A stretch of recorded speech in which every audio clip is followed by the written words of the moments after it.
couldn't bring himself to believe, and certainly wouldn't claim to do so in the hope of getting a favour. Yes, we're talking now logic, and of course a jealous Well, not just God. logic, I think there's a moral tinge to this, isn't Well, exactly, because there's an argument that the jealous God who would consign non-believers to hell is actually immoral, so why would you follow him anyway? There's actually a Sufi prayer from the Middle Ages that is addressed to the Creator and says, Master, or however these things are addressed in, if I pray to you in the hope of getting heaven for myself, you should deny it to me. And if I pray for you only in the fear of hell, you should send me there. These would be bogus forms of belief. They'd be simply behaviorist, reward and punishment stuff, conditioned animal reflexes, coercive, and they'd require a slave mentality, which is my second objection to the Pascal wager. It demands of us that we think of this God as a cynical, rather credulous, rather capricious opportunist, easily flattered, and of ourselves as the raw material for a pretty cruel and meaningless experiment. Now, often we unbelievers are accused of being nihilistic and not seeing the lovely, deeper meanings of life. Well, what could really be more negative, more pessimistic, more cynical than the attitude I've just described? Let's go back to those people who are praying for you, because if you are in fact cured, then they'll take credit for it to some degree and perhaps even describe you as a miracle. Are you a bit nervous about that? Because, for example, we've had 2 cases of spontaneous remission from terminal cancer that allowed very recently the first Australian saint, Mary MacKillop, to become St Mary of the Cross. It only happened a month ago. But the idea of intercession by prayer has certainly not disappeared in the 21st century. Well, no, it hasn't, and nor will it go away as long as our fear of death persists, which I rather think that it will. We're the only mammals, we're the only primates who do know that we're going to die. And we're the only ones who have made the attempt to award ourselves under certain conditions in afterlife. And it's a very tenacious illusion, and it's very unlikely to be dispelled. Sorry, this sometimes happens. How far back should I go?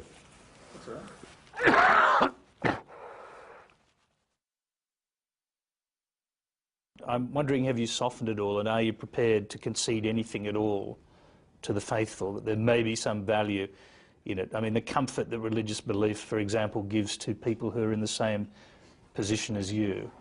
Tony, as with a lot of this argument, looking death more closely in the eye, as I have been doing, doesn't teach you much that you didn't already know, surprisingly enough. It focuses it a bit, brings it into quite a sharp relief.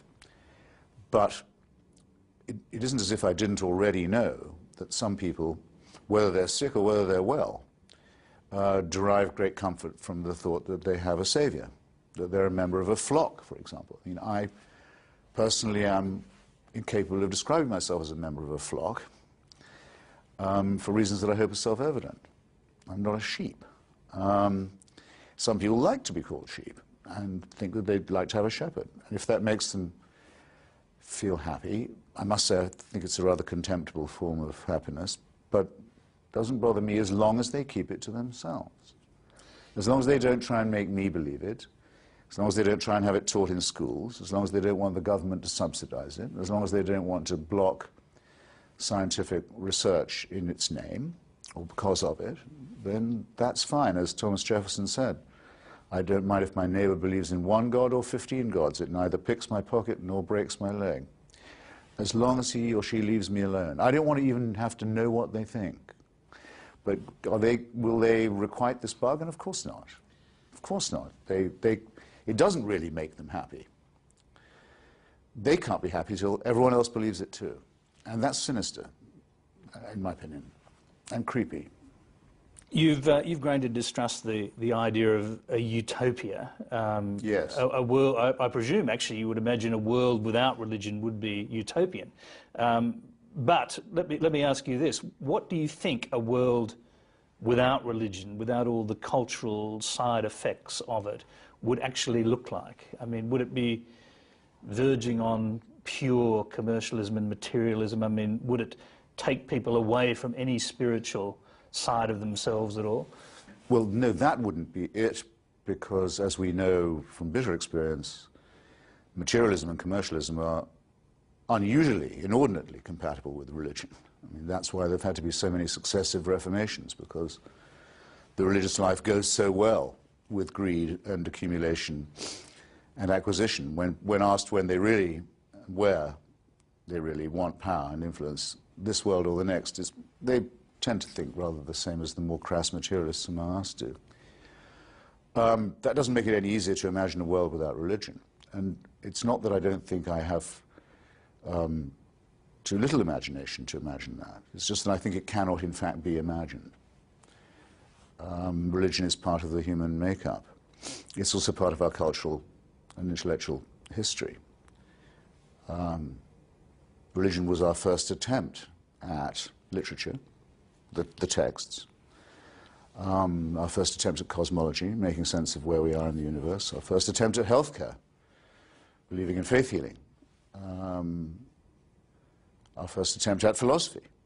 All of them very crude, and all of them long since transcended and left behind. But respect for tradition alone makes it, I think, necessary for me to say that someone who doesn't know about religion or doesn't take an interest in it is only quasi-literate.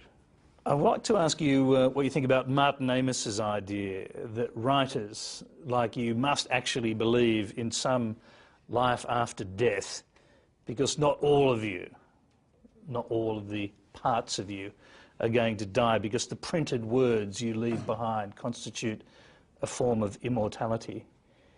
You've obviously, I mean, is he just being kind, or do you think that there's a truth to that? Litera scripta manet. The written word will remain. That's true, but it won't be that much comfort to me. I mean, of course I do write. I've always had the sense of writing, as it were, posthumously. I once wrote an introduction to a collection of my own essays. I stole the formulation from Nadine Gordimer. Said you should try and write as if for post-mortem publication, because only then can you screen out all those influences. Public opinion, some reviewer you might want to be impressing, some publisher you might want to publish you, someone you're afraid of offending, all these distractions. You write purely and honestly and clearly and for its own sake. And the best way of doing that is to imagine that you won't live to see it actually written. Then you can be sure that you're being objective and you're being scrupulous. I think that's a wonderful reflection, but it doesn't, it isn't the same term as immortality at all. As you say in your memoirs, you've written for decades, day in, day out. I think you said at least 1,000 words a day for many, many years, dispatches, articles, lectures, books, in particular books. Doesn't it give you some comfort that your thoughts and indeed some version of you is going to exist after your death is imperishable? Well, if you want to know, because I try to avoid the blues when talking about all this, but if you want to know one of the most sour reflections that I have when I think that I'm 61 now and I might not make 65, I quite easily might not, one of the bitter aspects of that is, well, I put in 60 years sort of at the coalface. I worked very hard. In the last few years, I've got a fair amount of recognition for it. In my opinion, actually, rather more than I deserve. Certainly more than I expected. And I could have looked forward to a few years of, shall we say, cruising speed, you know, just as it were, relishing that, enjoying it, not ceasing to work, not resting on the laurels, but savoring it a bit. And that, I was just getting ready for that, as a matter of fact. I was hit right at the top of my form, right in the middle of a successful book tour. I'm not going to get that, and that does upset me. So that's how I demarcate it from immortality. Similarly, I'm not going to see my grandchildren, almost certainly not. one has children in the expectation of dying before them. In fact, you want to make damn sure you die before them, just as you'll plant a tree or build a house, hoping that it will outlive you. That's how the human species has done as well as it has. The great Cuban writer Jose Marti said that a man, he happened to say it was a man, 3 duties: to write a book, to plant a tree, and to have a son. I remember the year my first son was born was the year I published my first real full-length book. And I had a book party for it and for him, Alexander, my son, and I planted a tree, a weeping willow, and felt pretty good for the age of, what, I think 32 or something. But the thought of mortality, in other words, of being outlived, is fine when it's your children, your books, or your trees, but it doesn't reconcile you to an early death. No, it doesn't. Is it only people outside of your existence then who can actually romanticize this idea of the immortal Hitchens? Well, people write to me, and it does, I will say this, having, surrendered briefly to the blues there, but I don't want to put on any false front. I mean, in the same way, by the same token, there are people who write to me and say that what I've done or written has meant something to them, that I haven't wasted my time, that my life's been worth living. That's very nice too, but I'd like to have hung around and got more such letters. It's interesting you should say that, because that's actually where I plan to end this part of our interview, because I do plan to give my sons letters to a young contrarian, and I really hope that they then pass it on to their children.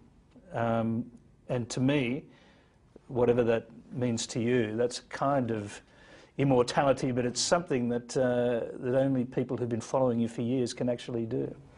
Well, you couldn't have said a nicer thing, and I hope you would have said it. I'm sure you would, anyway.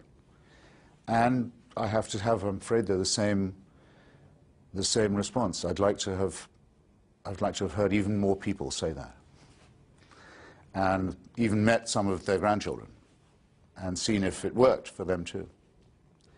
And this I won't get, but